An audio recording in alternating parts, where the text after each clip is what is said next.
regidores y síndicos se nombrarán por elección y cesan los regidores perpetuos hereditarios que llevaban siglos de existencia en España. No podrá ser alcalde, regidor o síndico ningún empleado público de nombramiento del rey que esté en ejercicio. Y el gobierno de las provincias, que se crea por primera vez la provincia, se crea el jefe superior político nombrado por el rey y una diputación provincial de 7 diputados. Y para ser diputado se requiere, entre otros requisitos, ser mayor de 25 años y tener lo suficiente para mantenerse con decencia. A mí esto me ha gustado mucho porque cuando veo hoy uno a cargo político que ni tienen preparación, lo único que tienen es los servicios prestados al partido de turno y así van las cosas, pues aquí se exigía por lo menos, porque hoy yo conozco muchos políticos que llegan a la política sin haber trabajado antes en su vida, sin haber hecho nada, y los colocan de concejales responsables de un área que yo no sé cómo las cosas van de la manera que van, ¿no?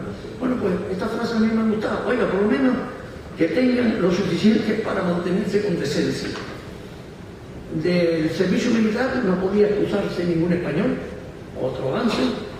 La inclusión pública, importantísimo. El establecimiento de escuelas de primeras letras en todos los pueblos de la monarquía, en las que se enseñarán a los niños a leer, escribir y contar, y el catecismo de la religión católica, con que comprenderá también una breve exposición de las obligaciones civiles. La asignatura esta de la ciudadanía, pues aquí están las obligaciones civiles. En las universidades, tengamos en cuenta que en aquella época 3/4 partes de la población eran analfabetas, más o menos. El plan general de enseñanza debería ser uniforme en todo el reino, debiendo explicarse la constitución política de la monarquía en todas las universidades y establecimientos literarios. Las Cortes Constituyentes y Extraordinarias fueron clausuradas el 14 de septiembre del año 13. Fernando VII, nada más volver después del Tratado de Versailles de Francia, se carga la labor de las Cortes y establece un férreo absolutismo durante 6 años con represalias tremendas contra los liberales. Se estremece uno viendo la humillación. Cuando él llegó a Valencia y le presentan el famoso manifiesto de los persas, los partidarios del absolutismo, que se llama manifiesto de los persas porque empezaba diciendo que era costumbre de los antiguos persas pasar 5 días de anarquía tras la muerte del rey, a fin de que la experiencia de los asesinatos, robos y otras desgracias les obligue a ser más fieles a su sucesor. Allí se le exigió el restablecimiento de la monarquía absoluta al grito de viva el rey absoluto y viva las cadenas, y la humillación que le propició al cardenal Luis de Borbón y Vallabriga, primo suyo, que era entonces el presidente del Consejo de Regencia y que iba encargado por el Consejo de Regencia para que Fernando VII aceptara la Constitución, lo humilló de una forma inmunda, le obligó a besarle la mano y poco menos que de rodillas. Es decir, Fernando VII se ha ganado con toda justicia, en mi opinión, el apelativo del rey Ferón con que ha pasado la historia. La actuación de Fernando VII tuvo también la trascendencia que destruyó los vínculos con la América española. Es curioso que el general San Martín estuvo en España combatiendo contra los franceses y luego fue uno de los líderes de la independencia de Argentina y Chile. Tras el pronunciamiento de Riego en 1820, se restablece otra vez la Constitución de Cádiz, fue el famoso trienio liberal y fue el grito de viva la Pepa con el que se sublevaron los partidarios de Riego. Y también al final del trienio, al invadir España las tropas del duque de Angulema de Francia, fulmina otra vez a todos los liberales con una inquina impresionante. La mayoría tuvieron que ser desterrados en aquella época fuera del país y sufrieron persecución, que es preciso leer los casos porque estremecen en aquella época. Con ello terminó la vigencia de la Constitución de Cádiz, pero no su influjo, que gravitó sobre la política nacional directamente hasta 1868 e indirectamente durante el resto del ciclo liberal. Tuvo una gran influencia fuera de España, tanto en América, en las constituciones de las viejas colonias españolas al independizarse, como en Europa, puesto que fue considerado como un auténtico mito, influyendo en las ideas constitucionales portuguesas, en el surgimiento del Estado italiano e incluso en la Rusia zarista.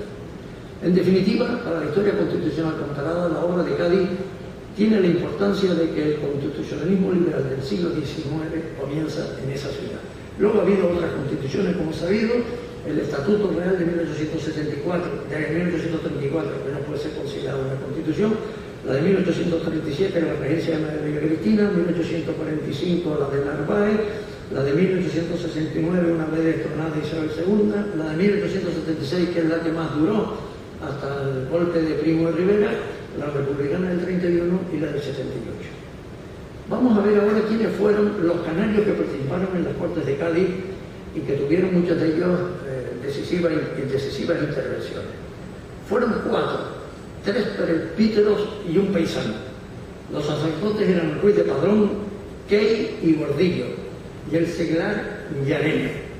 Antonio José Ruiz de Padrón, el de más edad, nació en San Sebastián de la Gomera, vistió el hábito de San Francisco y, llamado por un tío suyo a La Habana, parece ser que el barco se desvió y llegó a Filadelfia, y allí se dio a conocer algo incomprensible para aquella época en las tertulias de Washington y Franklin, y estuvo en Nueva York, en Maryland, en Baltimore, y allí fue un personaje conocido de estas tertulias de la época.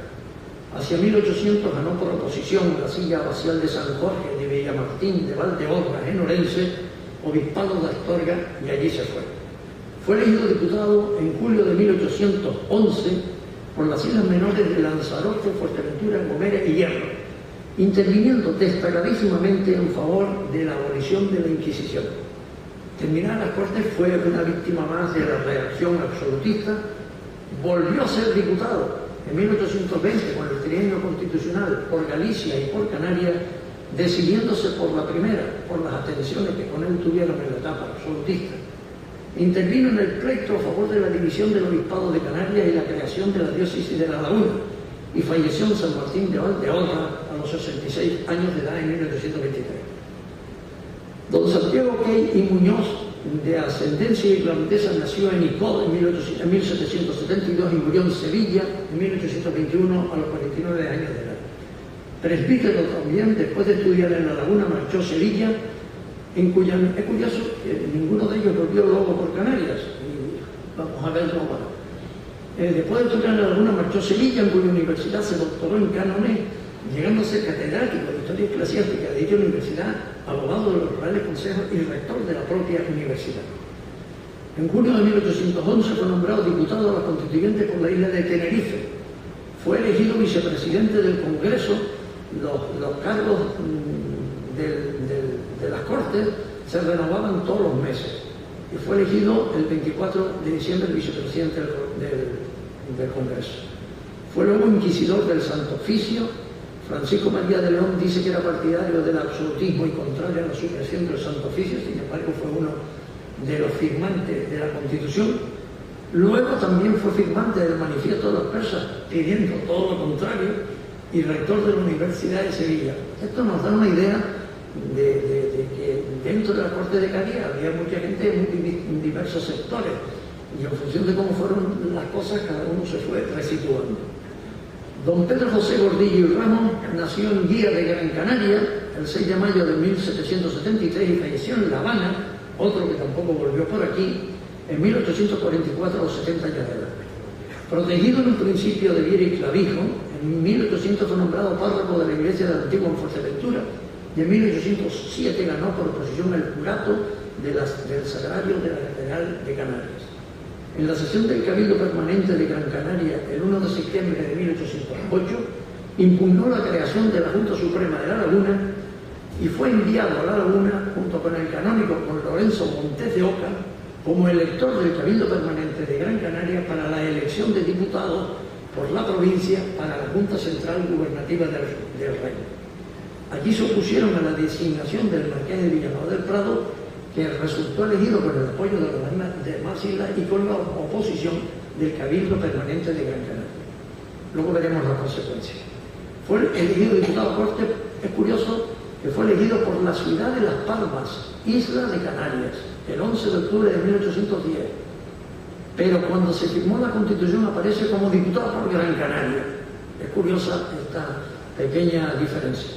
Fue elegido presidente de las Cortes en abril de 1813 y como diputado dejó acreditada fama de fogoso y documentado orador.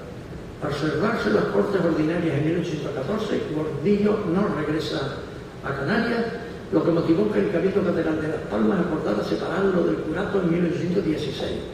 En 1815 fue nombrado maestrescuela de la Catedral de La Habana, pero tampoco tenía ganas de ir a La Habana, debía irle bien en Cádiz, porque retrasó hasta donde pudo su salida, hasta el punto de que la Cámara Real de Madrid le conminó el 10 de junio del 17 a partir de inmediato desde Cádiz, donde se encontraba. Por fin tomó posesión de su cargo en 1817.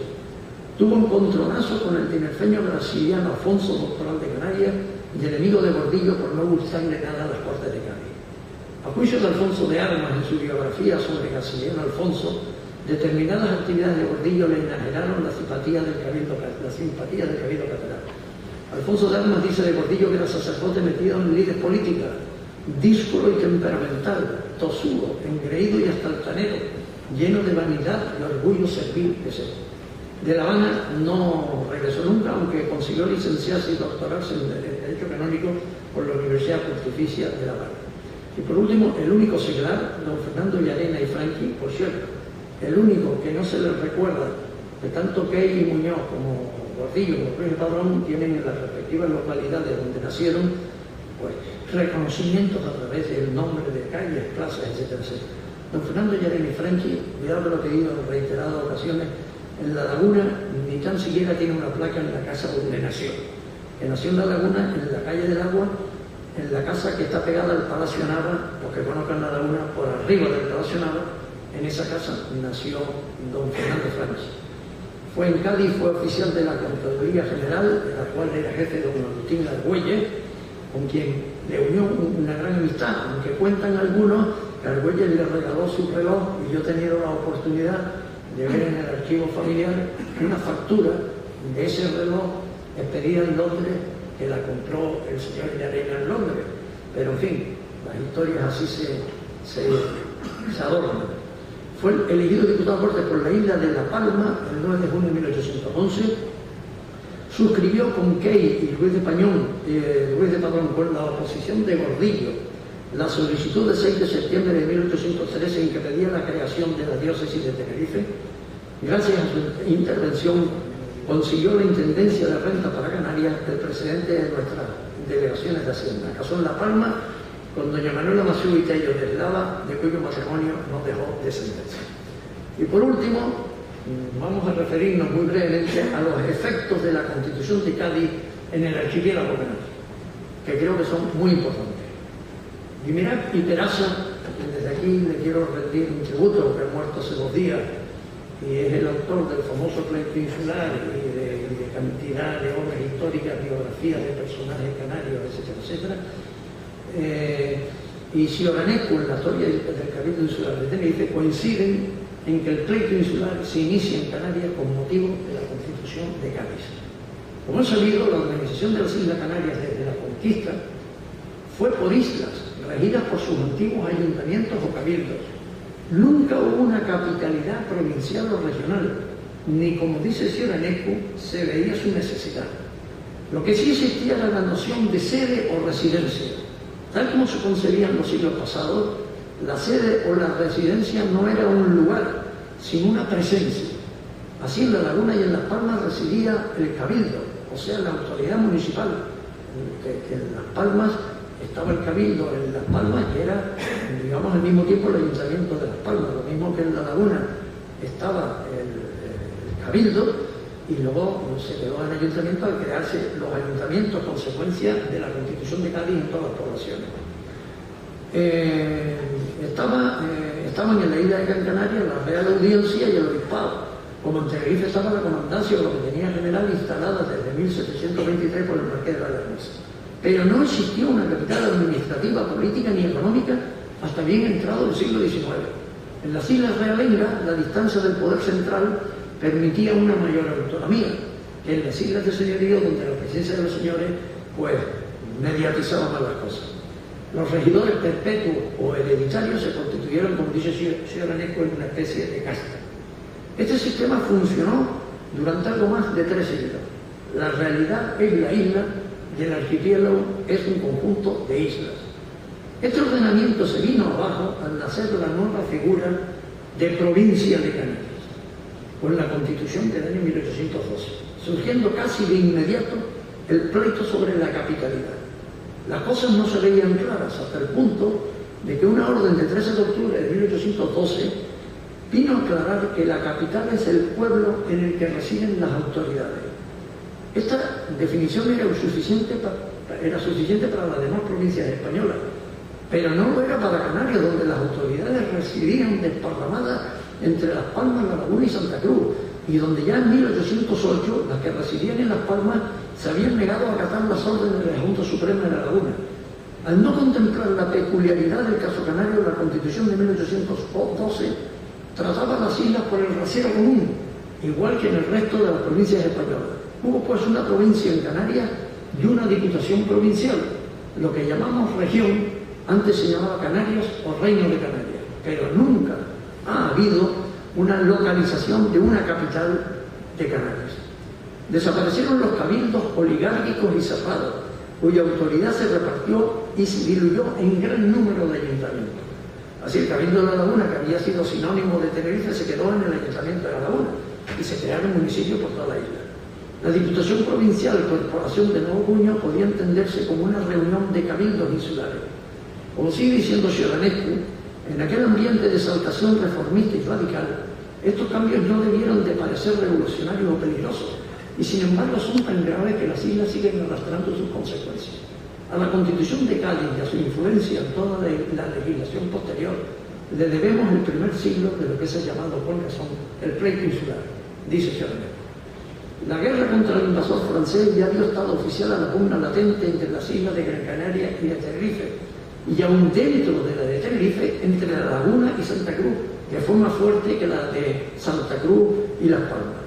El capitán general Marqués de Casa Cajigal, tildado afrancesado, convocó un cabildo general en julio de 1808 en La Laguna, lo que por algunos, entre ellos Leopoldo de la Rosa, se ha considerado un error y causa inicial y principio del pleito.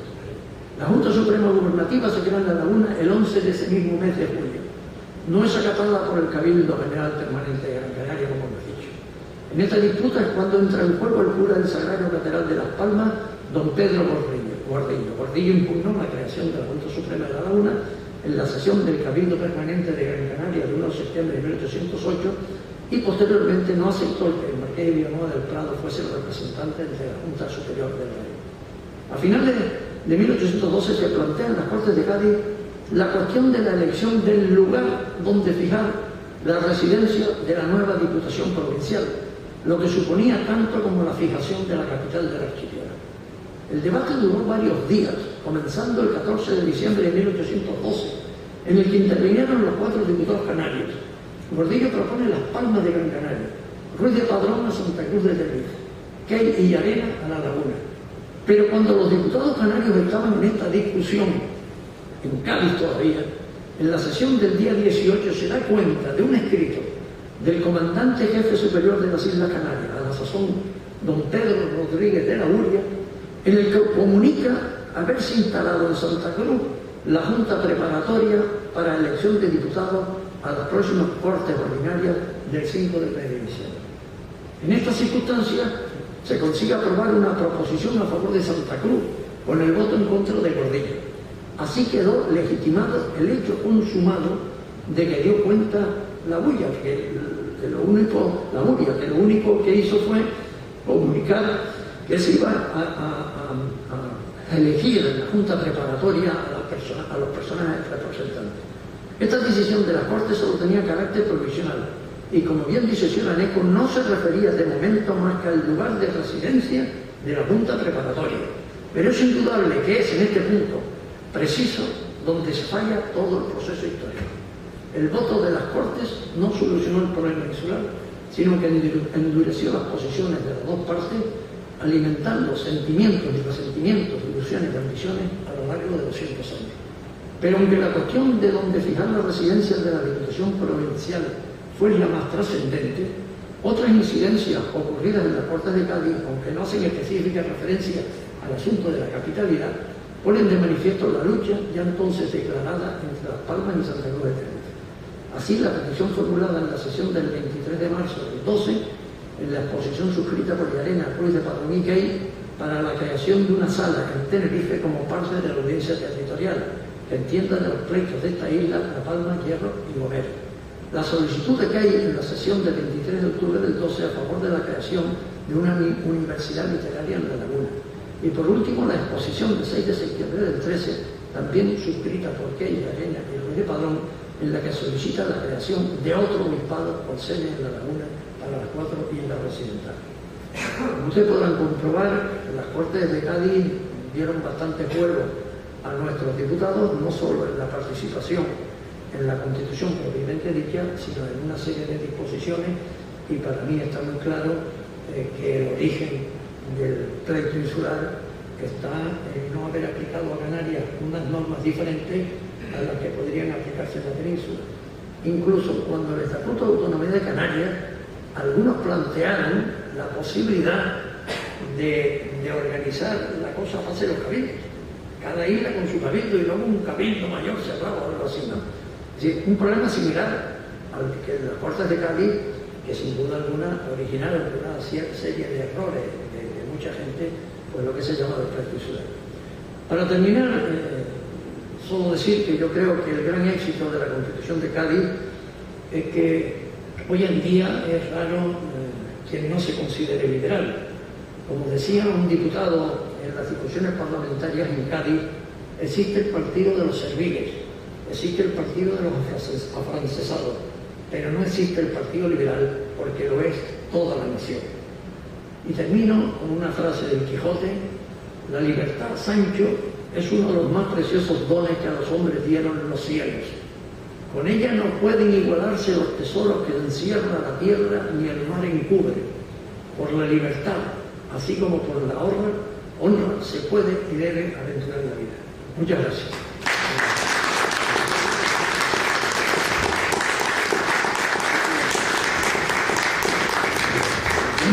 Si alguien quiere aportar algo, quiere hacer alguna apreciación o pregunta, pues puede hacerlo ahora.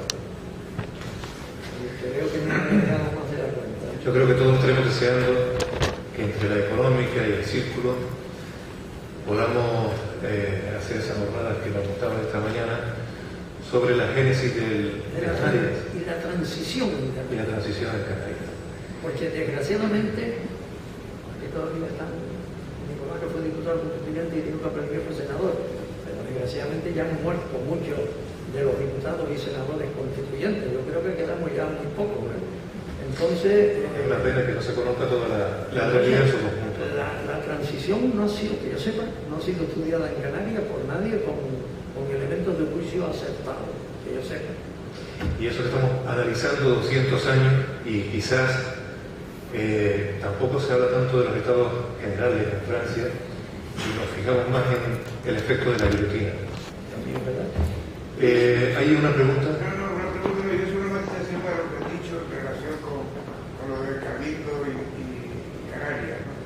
Bueno, yo en la época de ustedes considero que Unión Canaria, Unión Canaria ustedes, y la posición mía ustedes, cuando empezó el tema del estatuto, era que el gobierno de aquí se llamara Cabildo General de Canarias y que la elección fuera en los dos sentidos, una parte por los cabildos y por otra por una lista general. Ese era uno de los criterios, pero sí, afortunadamente o desgraciadamente muy minoritario ese criterio.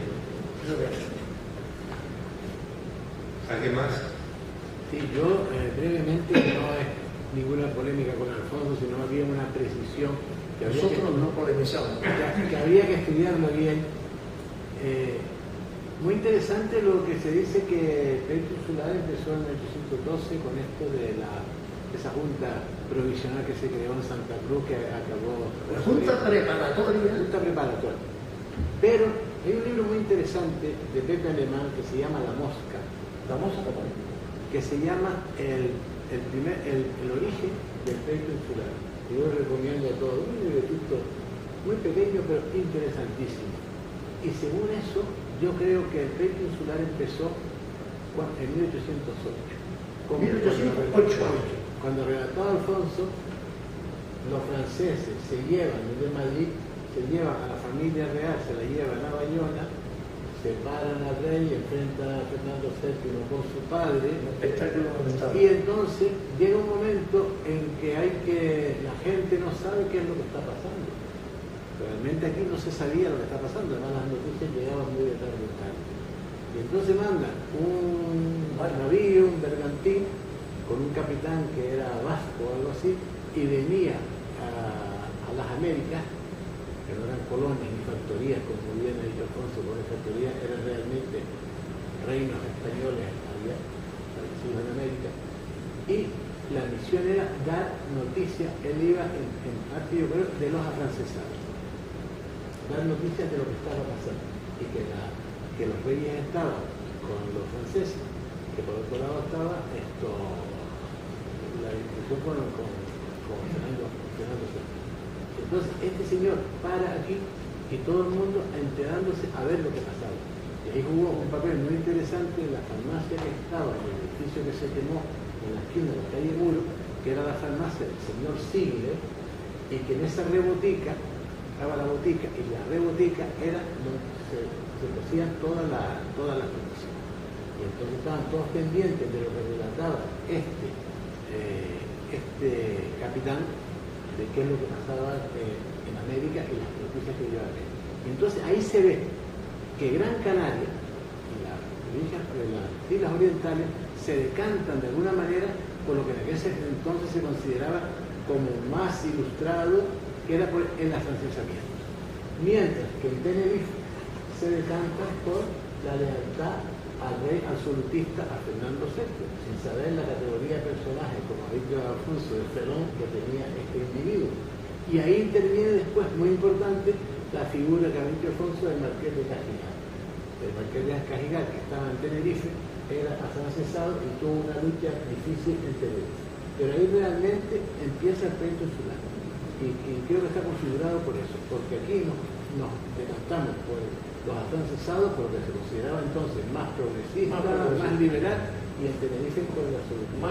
Ese libro lo recomiendo porque vemos que ahí está, sin prejuicio de que luego más tarde todo esto se consolidó con el problema de la creación de la provincia. Además hay otra carta que en relación con esto del Marqués de Villanueva, porque aprovechando esa fiesta que organiza el barco de la Mosca cuando se cae en el puerto, donde vienen parte de la sociedad más ilustrada canaria, Gran Canaria, y donde empiezan a brindar con vino y a brindar por lo liberal, pues eso lo aprovecha el Marqués de Villanueva para enviar una carta a Sevilla, donde se intenta dirimir a ver qué es lo que pasa con la Junta Suprema, con el Cabildo General Permanente, para decir que aquí no se era leal y que eran todos afrancesados, y entonces hubo un papel importante también en ese momento. Eso complementa lo que decía. Sí. Esa carta además me la facilitaron desde Tenerife, en el Archivo Histórico Provincial. Era desconocida y la aporté hace unos años en una conferencia. Bueno, yo quiero no es rectificar, sino aclararle a Alfonso, precisar que las Cortes de Cádiz votaron a favor de Las Palmas de Gran Canaria como capital, como sede del organismo constitutivo de la Diputación Provincial. Según se llegó a votar eso en la Corte de Cádiz. Se votó, Gordillo ganó el pleito. ¿Y por qué no? Durante 2 días estuvieron discutiendo. Entonces, lo que yo creo, y se deduce lo que tú dices, los regidores y síndicos se nombrarán por elección y cesan los regidores perpetuos hereditarios que llevaban siglos de existencia en España. No podrá ser alcalde, regidor o síndico ningún empleado público de nombramiento del rey que esté en ejercicio. Y el gobierno de las provincias, que se crea por primera vez la provincia, se crea el jefe superior político nombrado por el rey y una diputación provincial de 7 diputados. Y para ser diputado se requiere, entre otros requisitos, ser mayor de 25 años y tener lo suficiente para mantenerse con decencia. A mí esto me ha gustado mucho porque lo veo hoy, uno a cargo político que ni tienen preparación, ver, escribir y contar, y el catecismo de la religión católica, con que comprenderá también una breve exposición de las obligaciones civiles. asignatura esta de la ciudadanía, pues aquí están las obligaciones civiles. En las universidades, tengamos en cuenta que en aquella época 3/4 partes de la población eran analfabetas, más o menos.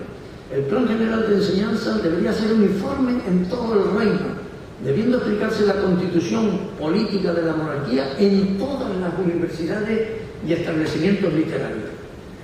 Las Cortes Constituyentes y Extraordinarias fueron clausuradas el 14 de septiembre del año 13. Fernando VII, nada más volver, lo único que tienen es los servicios prestados al partido de turno, y así van las cosas.